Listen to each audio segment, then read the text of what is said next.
নমস্কার বন্ধুরা, আপনারা নিচে দেখতে পাচ্ছেন এখানে আমি একটি হনুমানজির একটি থার্মোকল একটি করছি। তো বন্ধুরা, প্রতি বছর আমাদের গোবিন্দের যে মণ্ডপ রাজাগস্থিত, সেখানে আমি প্রতি বছর এ ধরনের আমি পোর্ট্রেট থার্মোকল মানে বানাই। এটা আমার দায়িত্ব। তো বন্ধুরা, এটা এখন আমি জাস্ট শুধু এটা আউটলাইন করে করছি, ঠিক আছে। তো এটা সম্পূর্ণ কালারিং করবো, সম্পূর্ণ এটা আমার ভিডিওর মধ্যে আপনাকে দেখানোর চেষ্টা করবো। এটা সম্পূর্ণ কালারিং হবে, তারপরে সম্পূর্ণ ভিডিও আপনাদের সবাইকে দেখাবো। তো বন্ধুরা, প্রতি বছর এটা আমি আমার দায়িত্ব হিসাবে এই কাজটা আমি করি, কেননা এইসব করতে আমার ভালো লাগে। তো আপনারা দেখুন, প্রথমে আমি এটার মধ্যে আমি আউটলাইন করছি, তারপরে এটা সম্পূর্ণ কালারিং হবে। আপনারা দেখতে পাচ্ছেন এখানে হনুমানজির একটি ছবি থার্মোকল করছি। তো বন্ধুরা, থার্মোকলে কাজ করা খুবই কষ্টের ব্যাপার, তবু চেষ্টা করছি।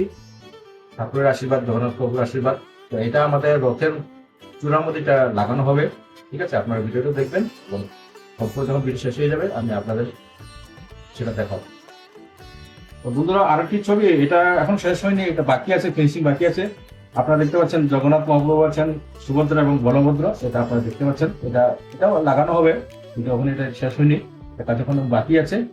তো এটা যখন শেষ হয়ে যাবে এবং তার সঙ্গে হনুমানজির যেটা ছবি যেটা আমি করছি, শেষ হওয়ার পরে আমি আপনাদের আমার ভিডিওর মাধ্যমে দেখাবো, ঠিক আছে। ধন্যবাদ।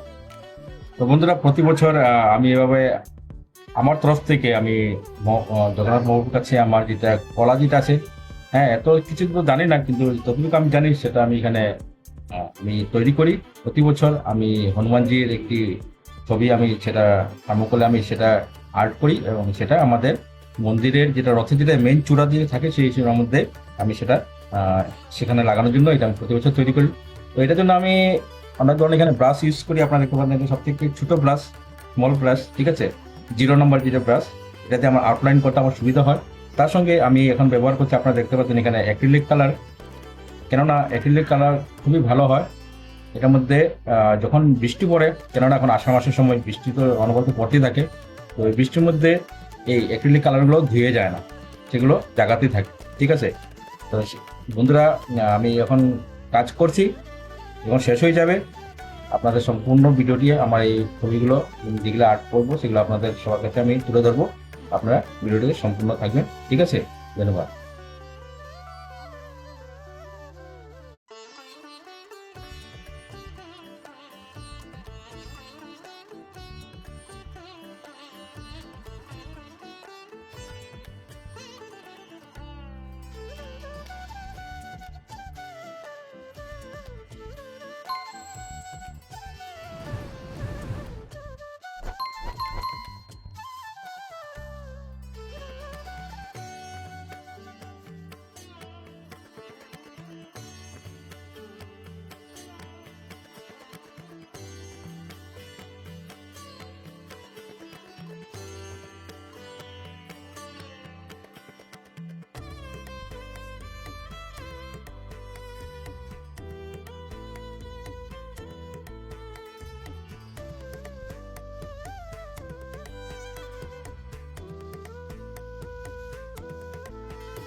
বন্ধুরা, অবশেষে শেষ করলাম এবং শেষে এটা আমি একটু কাটিং করলাম আমার ইয়ে দিয়ে, কাটার দিয়ে। কেমন হয়েছে আপনারা নিশ্চয়ই জানাবেন। আরেকটা ছবি বাকি আছে, জগন্নাথ মহাপ্রভুর একটা ত্রিমূর্তিকে ফটো বাকি আছে, সেটাও আমি আপনাদের দেখাবো। যখন বর্তমানে আমার এই হনুমানজির ফটো আছে সেটা কিন্তু আপনারা দেখুন, কেমন হয়েছে আপনার কমেন্টের মাধ্যমে জানাবেন। ঠিক আছে, ধন্যবাদ। বন্ধুরা, আমার আরেকটা কাজ বাকি ছিল, সেটা আজকে আমি সেটা কমপ্লিট করে নিলাম। আপনারা দেখতে পাচ্ছেন এখানে জগন্নাথ মহাপ্রভু আছেন, বলভদ্র এবং সুভদ্রা, এটা শেষ হয়ে গেছে। তো এই যেগুলো ছবি আছে, এগুলো টেম্পোরারি একটি আর্ট, এইগুলো আমাদের রথের মধ্যে লাগানো হবে। আমাদের যেটা রথ যেটা তৈরি করব, সেখানে হনুমানজির যেটা ছবি আমি যেটা বানিয়েছি সেটা আমি চূড়ার মধ্যে লাগাবো, আর এবং এটা এক জায়গাতে আমি সেটা লাগিয়ে দেবো। আপনারা দেখুন, আশা করি আপনাদের আমার হাতের কাজ ভালো লেগেছে। আর যদি ভালো লাগে তাহলে আপনারা এই ভিডিওটি সবাইকে শেয়ার করে দেবেন।